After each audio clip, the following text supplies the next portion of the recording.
આજે બનાવશું આપણે કચ્છના ફેમસ ખારી ભાત। આ બધી વસ્તુ આપણે સુધારાઈ ગઈ છે, આનો વઘાર કરી લેશું। સૂકા મરચા, તીખા, લવિંગ, તજ અને તમાલપત્ર, બાદિયા। આપણું તેલ આવી ગયું છે, આની અંદર હવે રાઈ નાખીશું, હિંગ નાખીશું, સૂકા મસાલા નાખીશું, લીમડાના પાન નાખીશું થોડા, અને જીરું સૂકું, એક લીલું મરચું નાખીશું, કાપેલા બટેકા અને કાંદા નાખીશું, આને સડવા દઈશું।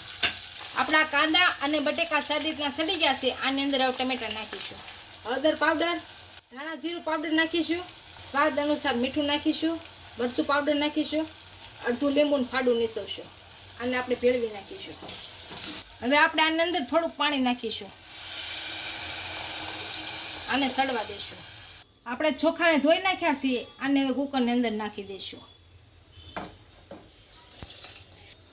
અને ઢાંકણ બંધ કરી અને 2 થી 3 વિસલ થવા દઈ। આપણા ભાત સારી રીતના સડી ગયા છે, આની ઉપરથી આપણે ધાણા નાખી અને સર્વ કરી લઈએ।